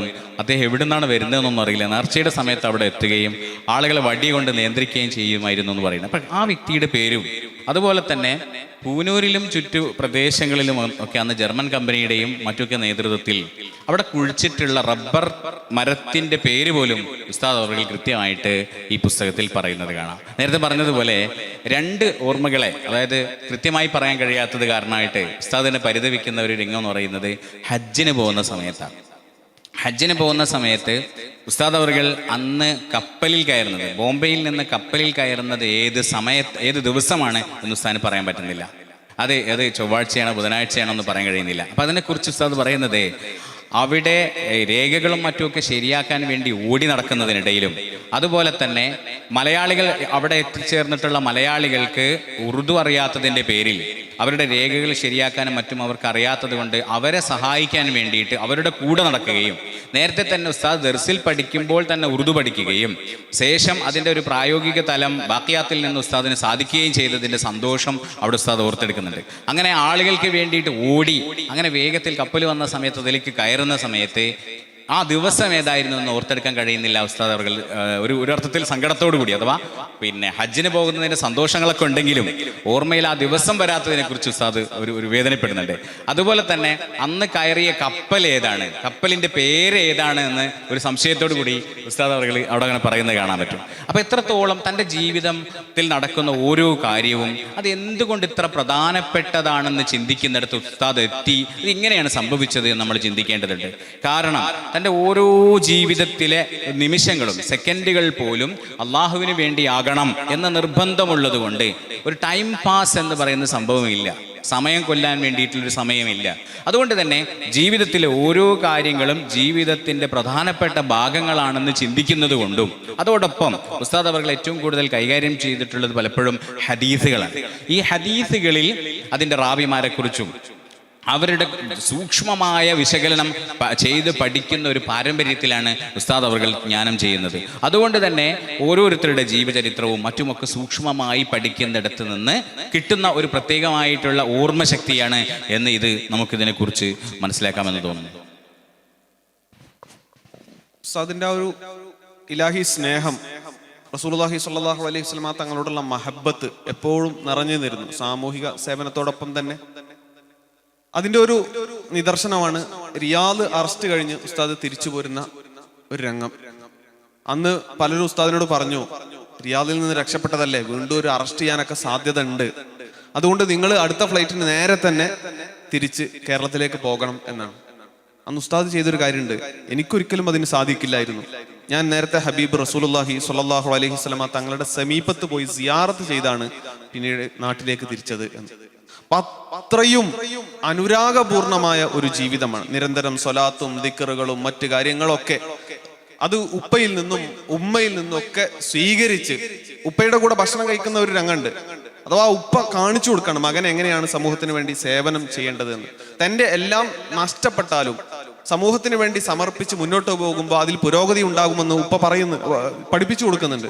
അതിൻ്റെ ഒരു രംഗമാണ് ഉപ്പ ഭക്ഷണം കഴിക്കുമ്പോൾ, ഒരുമിച്ച് ഭക്ഷണം കഴിക്കുമ്പോൾ സ്വാഭാവികമായും കുറഞ്ഞ ഭക്ഷണം ഉണ്ടാവുക. അപ്പൊ ആ ഭക്ഷണം ഉപ്പ കഴിക്കുമ്പോൾ ഉപ്പ ഒന്ന് സ്ലോ ആക്കും, പിന്നെ മക്കളൊന്ന് വേഗത്തിൽ കഴിക്കുകയും ചെയ്യും. പിന്നീട് കുറച്ച് കഴിഞ്ഞപ്പോഴാണ് ഉസ്താദിനത് മനസ്സിലായത്, മക്കൾ കഴിക്കാൻ വേണ്ടിയിട്ടാണ് ഉപ്പ അങ്ങനെ ഒന്ന് സ്ലോ ആക്കി ഭക്ഷണം കഴിച്ചത് എന്ന്. ഒരേ പാത്രത്തിൽ നിന്ന് ഭക്ഷണം കഴിക്കുകയാണ്. അപ്പൊ ഈ രൂപത്തിലുള്ള ത്യാഗപൂർണമായ ഒരു ജീവിതമാണ്. ആ ഒരു ജീവിതത്തിനിടയിലും ഉസ്താദ് പഠനകാലത്ത് തന്നെ സംഘടനാ രംഗത്തേക്ക് വരുന്നുണ്ട് എന്നുള്ളതാണ്. 1954 താനൂര് വെച്ച് സമസ്തയുടെ ഒരു സമ്മേളനം നടക്കുന്നത്. ആ സമ്മേളനത്തിന്റെ ഓർമ്മകൾ ഉസ്താദ് പറയുന്നുണ്ട്. അന്ന് താനൂരാണ് കുറച്ചു കാലം ഉസ്താദ് പഠിക്കുന്നത്. പിന്നീട് ഓരോ ഘട്ടത്തിലും സംഘടനയുമായി ചേർന്നുള്ള ഒരു പ്രവർത്തനം, സംഘടനയെ ഒരു വ്യക്തി വളർച്ച എന്നതിലുപരി സംഘടനയുടെ പുരോഗതിക്ക് വേണ്ടി നിരന്തരമായി കഠിനാധ്വാനം ചെയ്യാണ്. അങ്ങനെയുള്ള വിവാദങ്ങളിലാണ് പലപ്പോഴും ഉസ്താദ് എത്തിപ്പെടുന്നത്.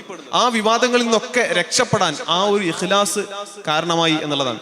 54 സമസ്തയുടെ സമ്മേളനത്തിൽ നിന്ന് തുടങ്ങി പിന്നീട് ദർസ് ആരംഭിച്ച ഉടൻ തന്നെ ഉസ്താദ് സുന്നി വോയ്സിന്റെ ഒക്കെ പ്രചരണത്തിന് വേണ്ടി രംഗത്തിറങ്ങുന്നുണ്ട്. സുന്നി വോയ്സ് അല്ല,